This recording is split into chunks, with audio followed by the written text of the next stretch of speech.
Évacuation par la force des assédiques, action simultanée au petit matin un peu partout en France, réaction très vive du Parti communiste et des Verts, les chômeurs tentent d'autres formes d'action. C'est l'hiver indien en France, le redout inquiète les agriculteurs et les scientifiques s'interrogent. Augmentation dès demain du prix de l'essence, plus 10 centimes à la pompe. La France est l'un des pays d'Europe où les carburants sont les plus chers. Des banques alimentaires pour venir en aide aux étudiants les plus démunis. L'enquête à Toulouse sur ce dispositif d'urgence unique en France, mis en place par l'université.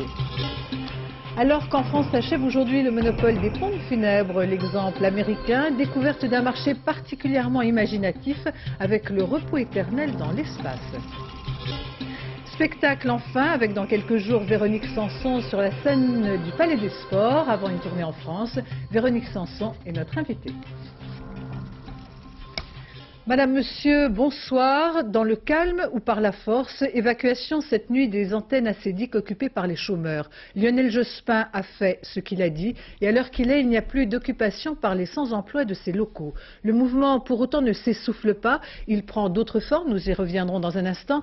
Mais voyons sur le terrain, là où le mouvement a commencé à Marseille, comment au petit matin les forces de l'ordre ont délogé les chômeurs. Reportage Yannick Aroussi, Jean-François Giorgetti.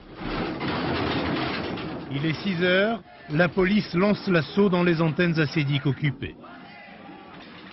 Un assaut symbolique, les chômeurs qui occupent les lieux depuis 30 jours n'opposent aucune résistance.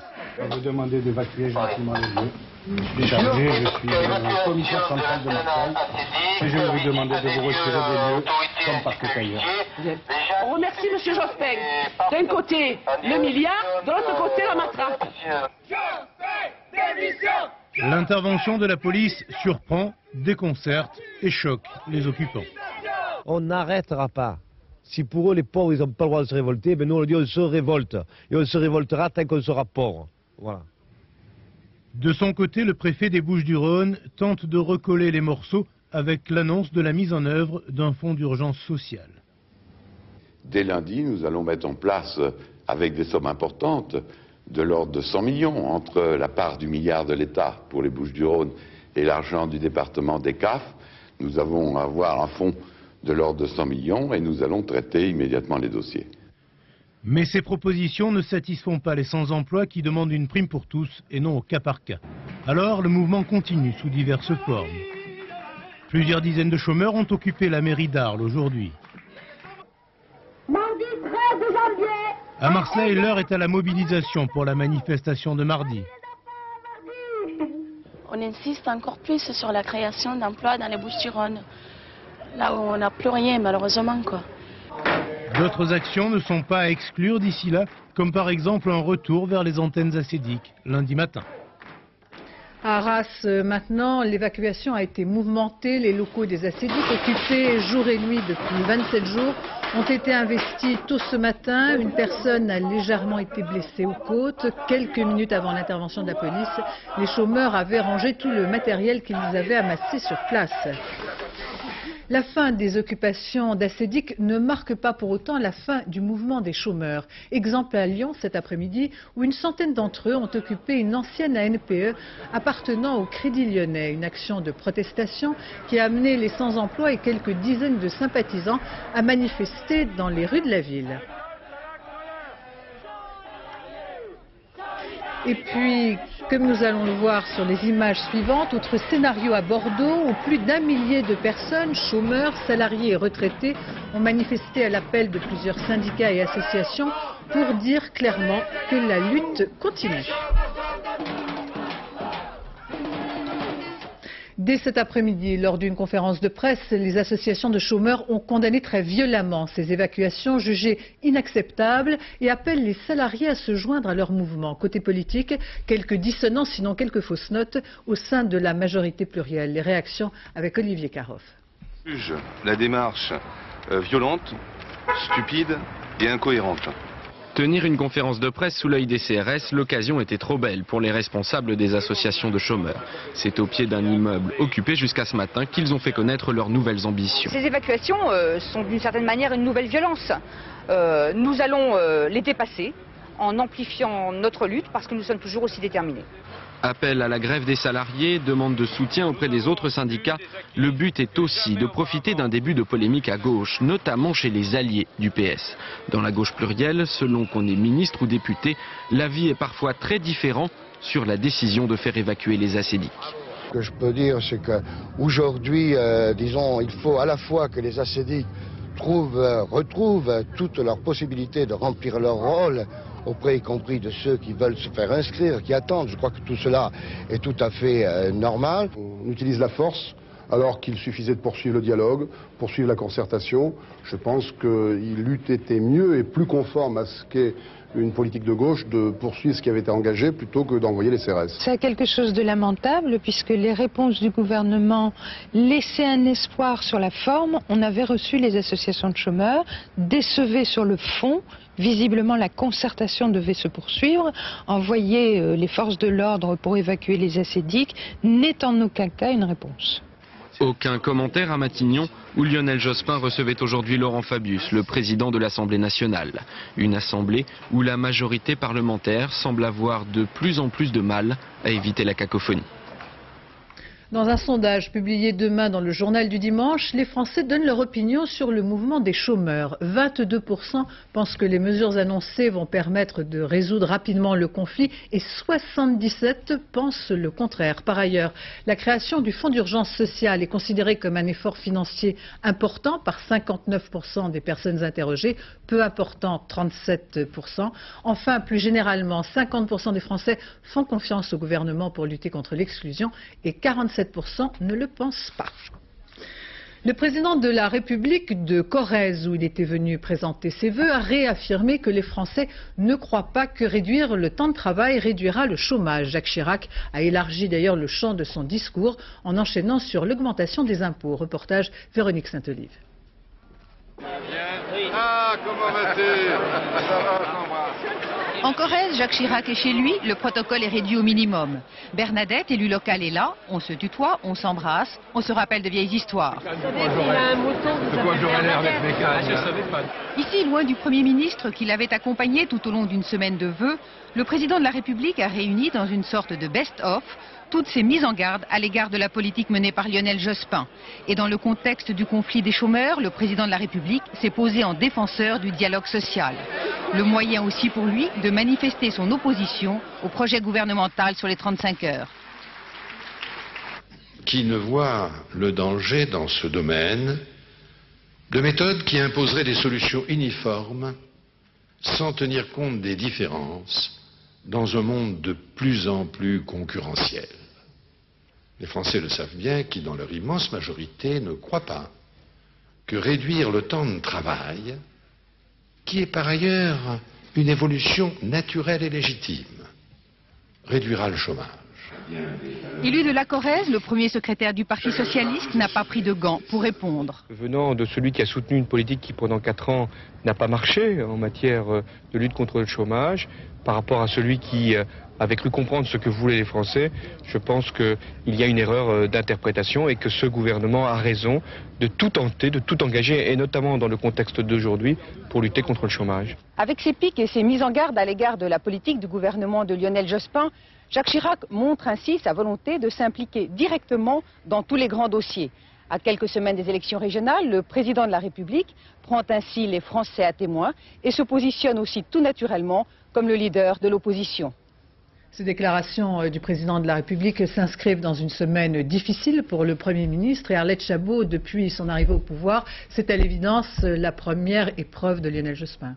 Oui, le gouvernement n'a pas vu venir ce mouvement, l'a mal évalué et surtout a sous-estimé son écho dans l'opinion. Conséquence, après les dissonances des ministres, le gouvernement a été débordé sur sa gauche, accusé de ressembler aux socialistes gestionnaires et insensibles des années 80. En un mot, il a raté ce qu'il avait réussi avec le conflit des Rousseaux. routier. Alors hier, Lionel Jospin a renoué avec sa méthode, écoute, négociation. Il a effacé les mots qui ont pu blesser, débloqué des crédits tout en respectant les impératifs budgétaires et au nom de l'équilibre. Le dialogue a été suivi de la fermeté avec les évacuations de cette nuit. Dans quelques jours, avec le débat sur les 35 heures, le Premier ministre va montrer sa volonté de trouver de nouvelles solutions au chômage et sans doute pourra ressouder la gauche au sens large face aux réticences du patronat du CNPF et à la mobilisation de la droite, on l'a vu, appuyée encore aujourd'hui par le chef de l'État lui-même. Mais même si le gouvernement sort de cette affaire dans les jours qui viennent, et on vient de voir le scepticisme de l'opinion, eh bien ce mouvement constitue une alerte et sonne une série de rappels pour le gouvernement. D'abord, l'espoir suscité par l'arrivée de la gauche au pouvoir, comparable aux attentes suivant l'élection de Jacques Chirac, sa volonté de lutter contre la fracture sociale, bref l'urgence de lutter contre l'exclusion. Second rappel, la nécessité pour tout pouvoir de garder sa sensibilité en évitant les attitudes technocratiques. Et enfin, la difficulté de diriger une majorité plurielle. Hier, Lionel Jospin confiait qu'il avait à nouveau mesuré l'extrême fragilité sociale de la France. Eh bien, en écho à cette fragilité du pays, il y a aussi la fragilité des gouvernements. Merci Arlette Chabot. La façade de l'Assemblée nationale a été entièrement recouverte cet après-midi par le texte du célèbre J'accuse d'Émile Zola. Un siècle après l'affaire Dreyfus, la une du journal L'Aurore s'étale sur 150 mètres carrés à côté des colonnes du Palais Bourbon et restera déployée pendant une semaine.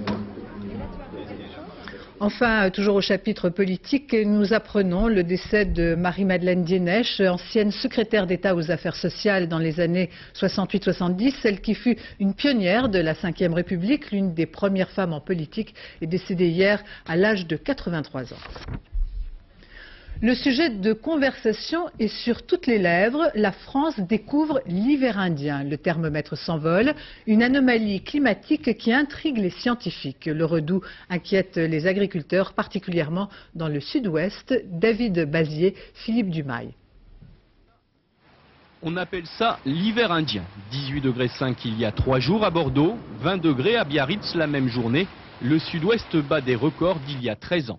Chez Météo France Aquitaine, on enregistre, mais sans fièvre. Les 10 premiers jours de 1998 sont à l'image de 97. Cette température relativement douce est à rapprocher d'une année 97 relativement douce aussi, puisque ça a été l'année depuis 1921 la plus chaude dans la région bordelaise avec 14,9 degrés et aussi la plus chaude dans la région Aquitaine ou Midi-Pyrénées, puisque nos collègues de Toulouse-Blagnac ont enregistré des moyennes de température record de l'ordre de 14,9 degrés et du côté de Pau de 14,7 degrés.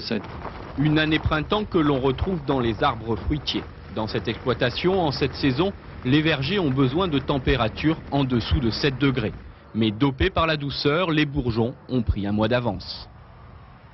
Si cette température douce continue, eh bien nous aurons une floraison des arbres fruitiers très précoce, en particulier pour le pêcher, peut-être dès le 15 février.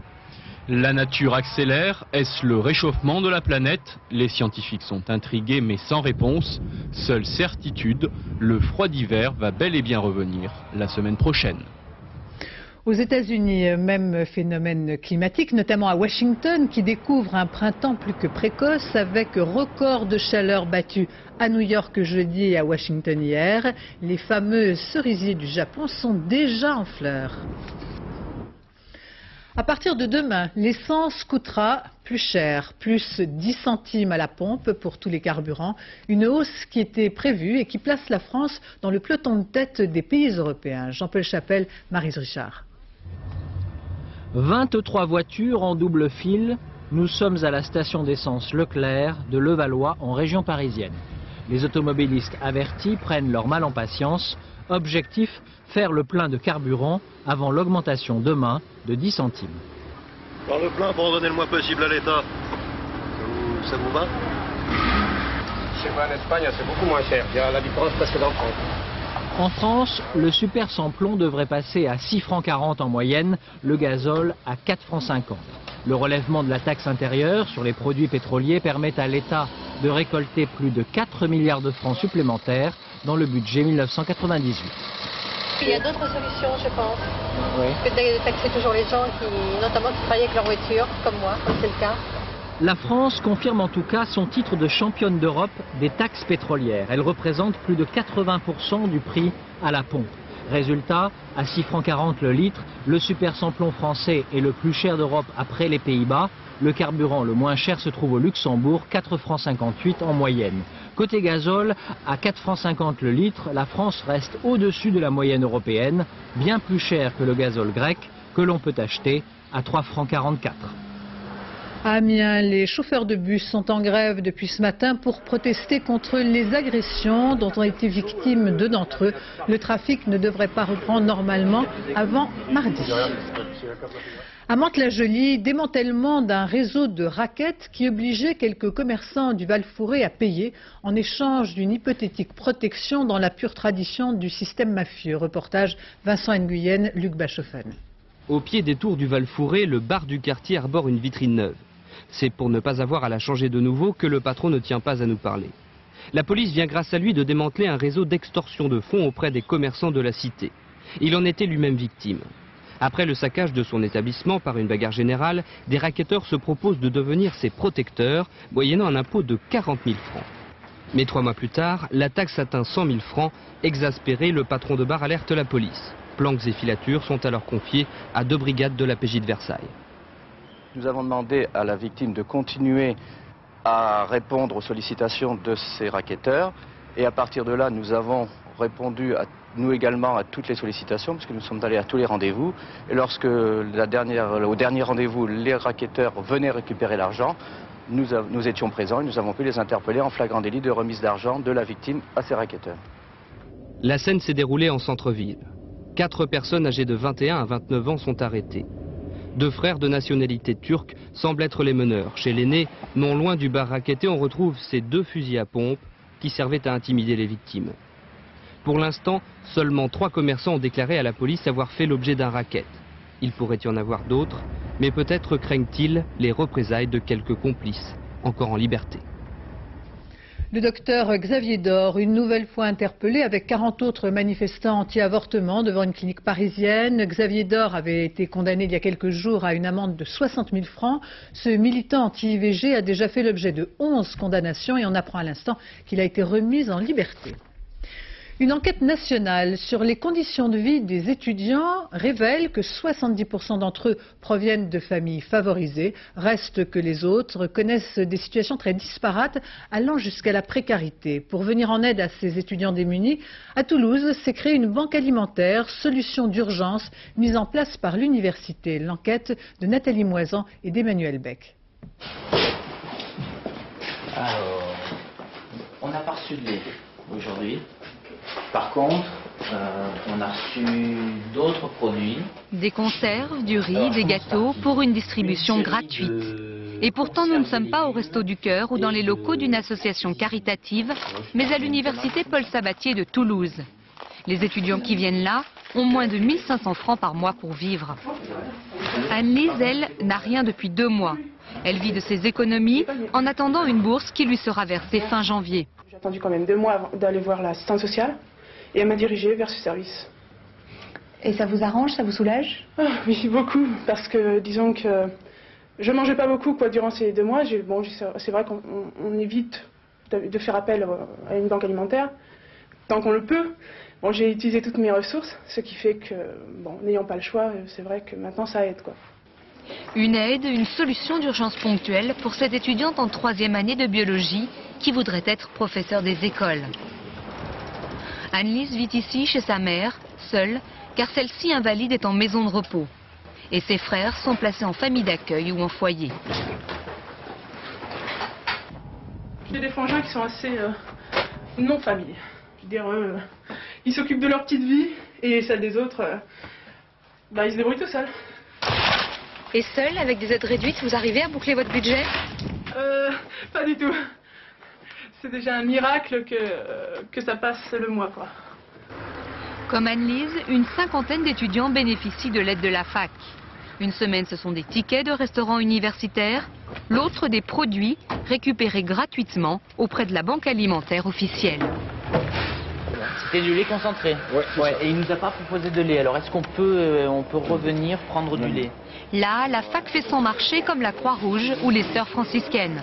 Et pourtant, cette aide ne couvre pas tous les besoins, car le nombre de bénéficiaires est volontairement limité à 50 pour 30 000 étudiants.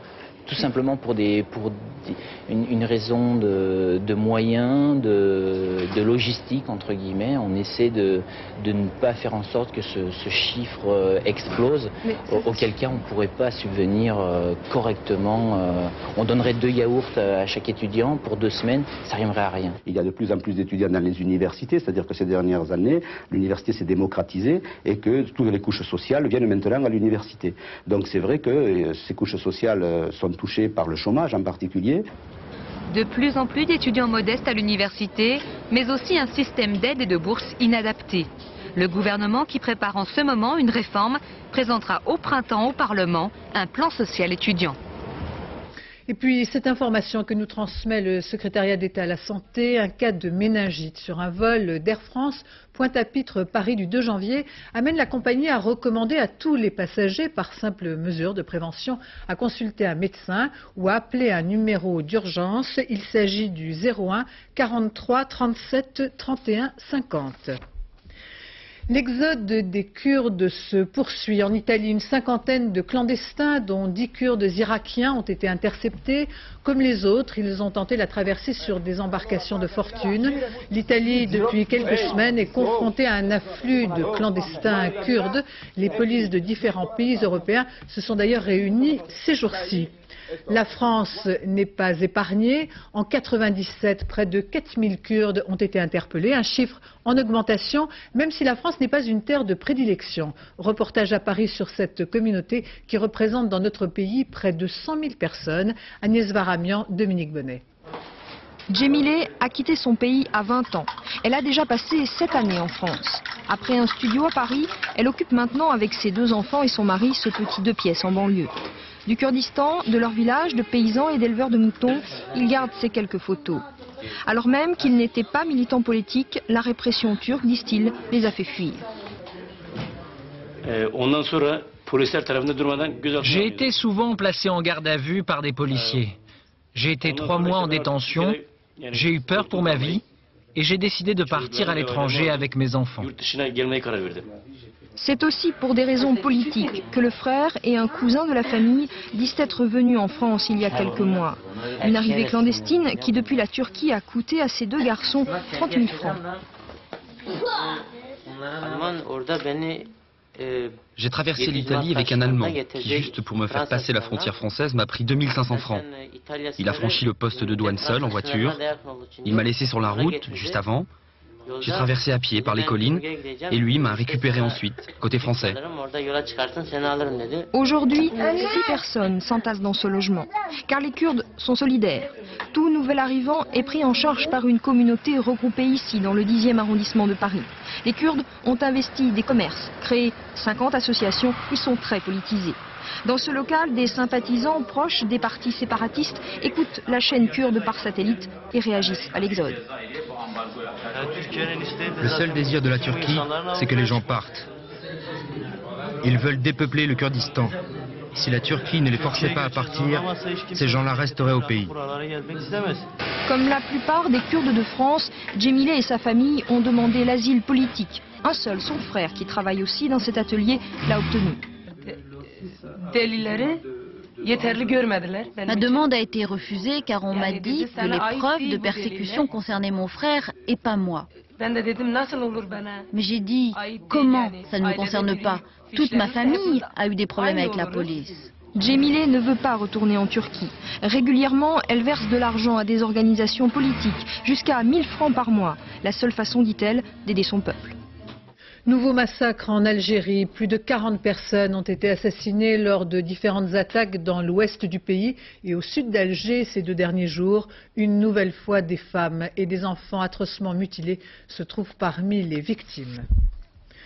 Le séisme monétaire en Corée du Sud amène les autorités à lancer une campagne nationale d'urgence pour renflouer les réserves. Appel à la solidarité des citoyens qui participent à cet effort de guerre en apportant leurs bijoux en or qui sont par la suite traités et refondus. William Irigoyen.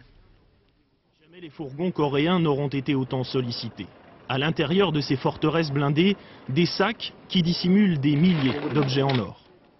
Des clés, des bagues, toutes sortes de bijoux déposés depuis 5 jours par les Coréens qui répondent à l'appel lancé par le gouvernement. Ces objets de valeur vont être ensuite fondus et transformés en lingots, puis ils seront vendus sur les marchés internationaux contre des dollars américains. L'État coréen veut répondre aux attaques spéculatives et éviter la faillite, alors que la crise financière touche de plein fouet les différentes places boursières en Asie. Tous ceux qui se sont portés volontaires seront rémunérés dans un mois en won, la monnaie nationale. Le sens civique a donc prévalu en Corée. Une bonne partie de la population s'est d'ores et déjà mobilisée. Le montant de l'or déposé s'élèvera à plusieurs dizaines de millions de francs. Et puis, on apprend à l'instant que 160 kilos de cocaïne ont été découverts par les douaniers britanniques dans une voiture qui tentait d'entrer en Grande-Bretagne par le tunnel sous la Manche. Il s'agit de l'une des plus importantes saisies, a affirmé l'un des responsables de l'enquête. En France, depuis aujourd'hui a pris fin le monopole des pompes funèbres, un marché qui s'offre donc à la concurrence, comme aux États-Unis où depuis des années les sociétés rivalisent d'imagination.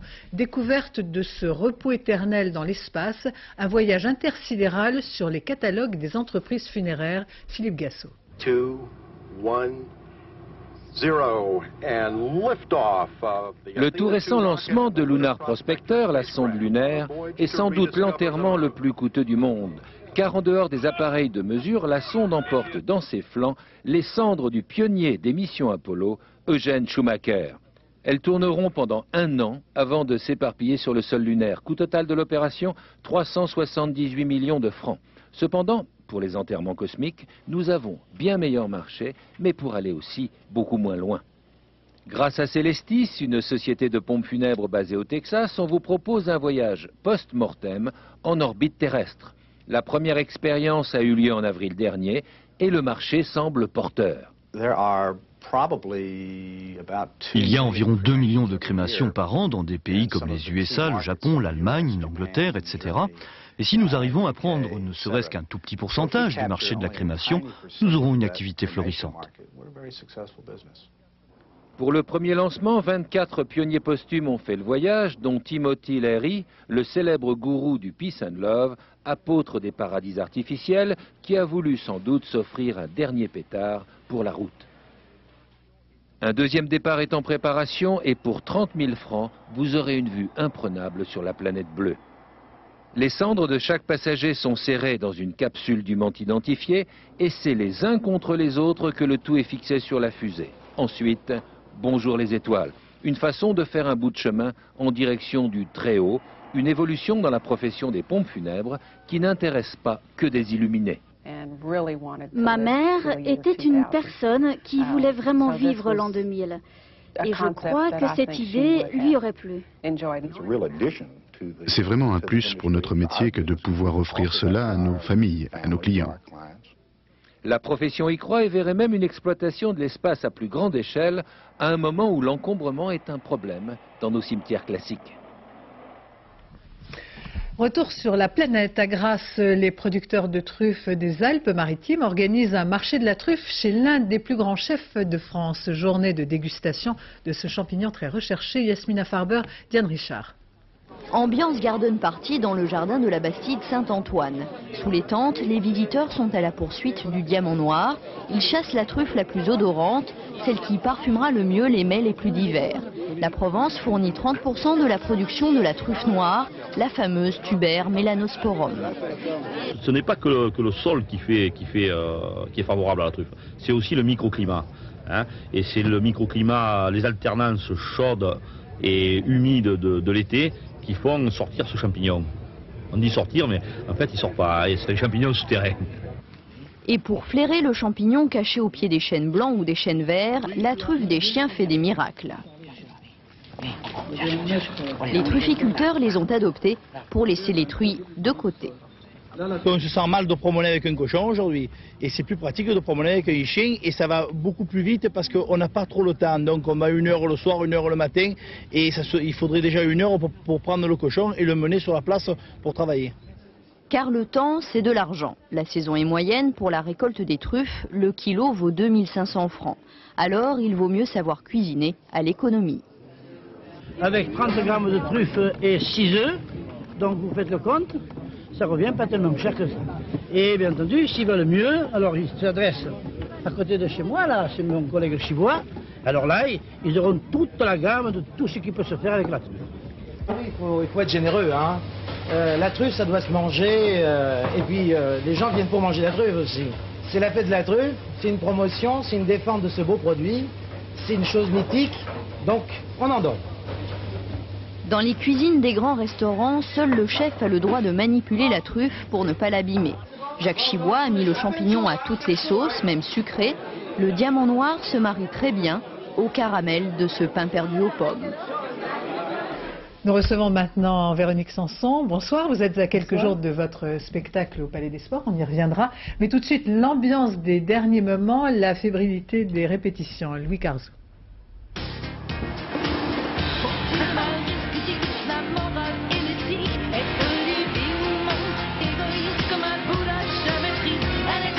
Ce n'est point l'être idéal, c'est plutôt du réconfort que semble rechercher Véronique Sanson. Car à la veille de son retour sur une scène parisienne après plus de 3 ans d'absence, cet artiste connu pour son trac ne cherche même pas à démentir le sentiment qui noue parfois ses refrains. Certes, le Palais des Sports est pour elle un lieu familier, ses débuts ici datent d'il y a 20 ans. Mais la sortie de son nouvel album est retardée au mois de février, de quoi insuffler un peu plus encore un léger vent de folie sur ses répétitions.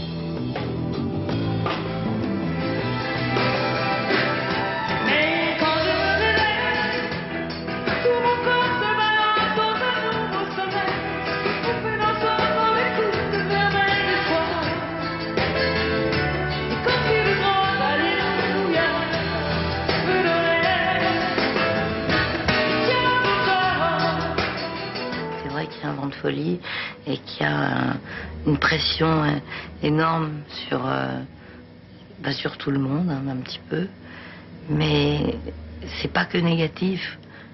Je crois que il y a beaucoup de choses positives sur les pressions et les urgences.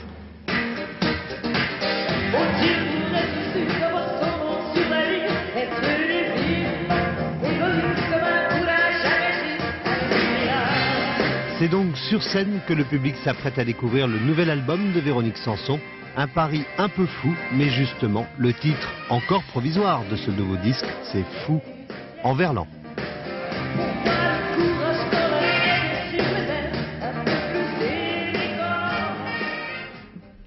« 10 jours donc au Palais des Sports, une tournée, un nouvel album. En regardant ces images, on a l'impression qu'à chaque fois vous avez le trac et que c'est peut-être encore plus difficile de refaire de la scène quand on n'a pas fait depuis quelques années.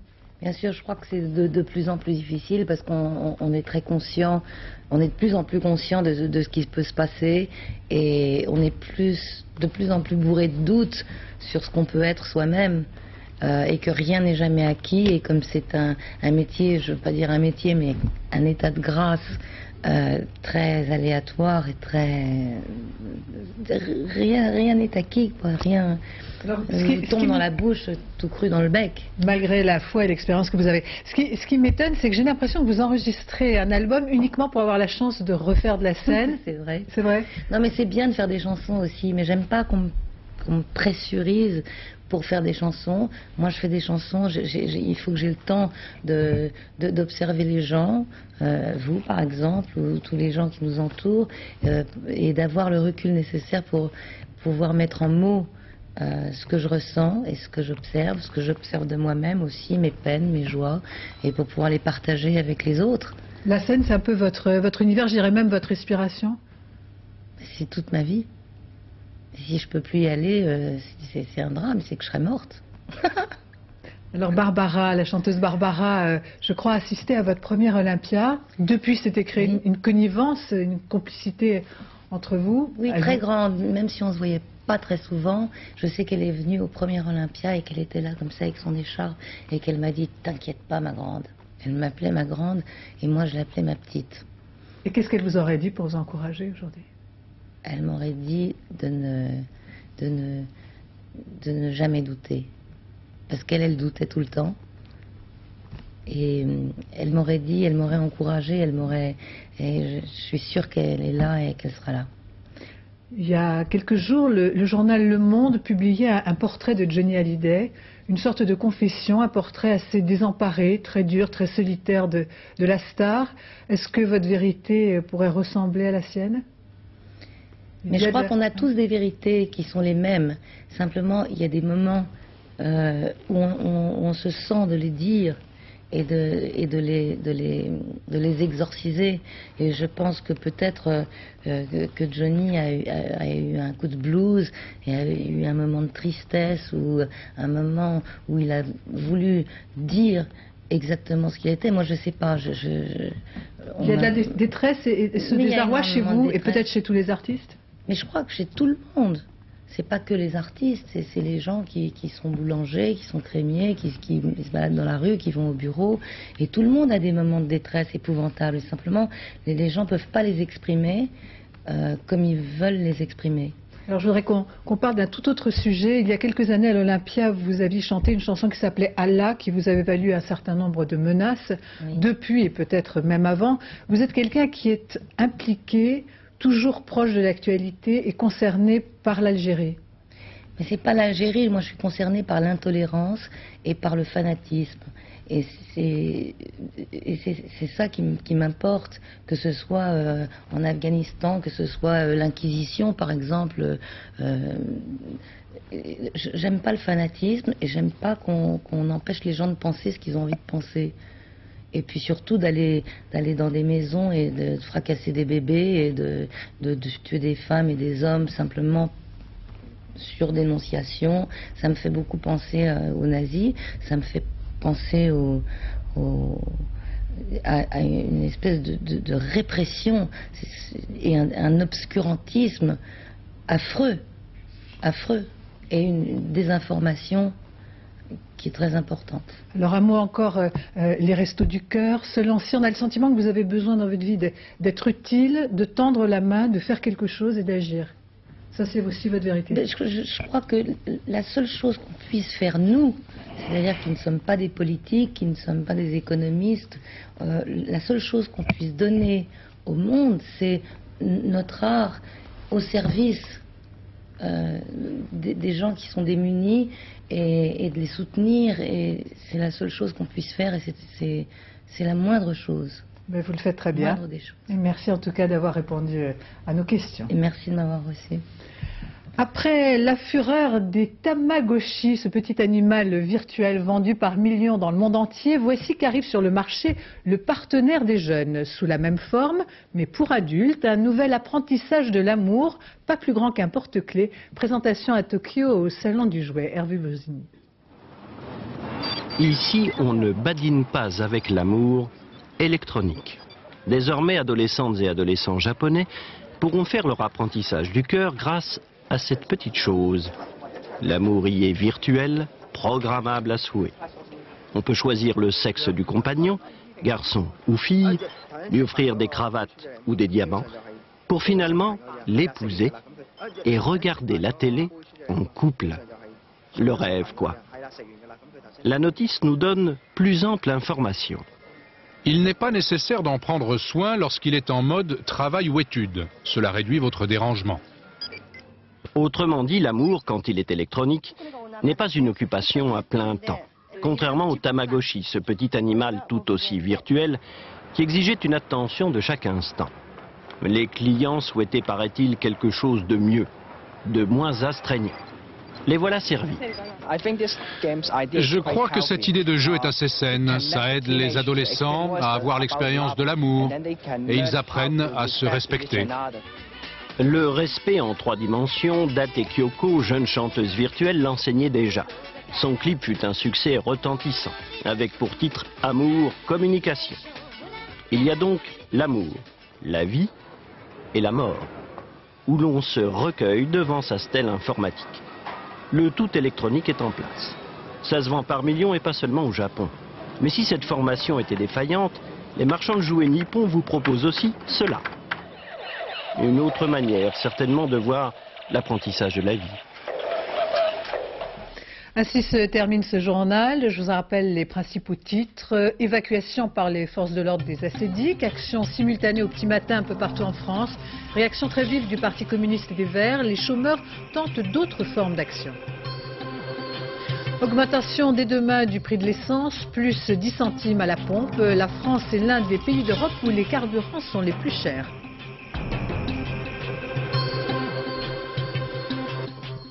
Dans un instant, la météo, Laurent Romeshko, soleil et grande douceur. 20h55, la fiesta, Patrick Sébastien. Demain à 7h, dans Thé ou Café, Catherine Sellac reçoit Charlélie Couture. Midi, polémique. Michel Cotta aura pour invité Jean-Claude Guessot, ministre de l'Équipement et des Transports. Je vous remercie de votre attention. J'aurai le plaisir de vous retrouver demain à 20h. Excellente fin de soirée sur France 2.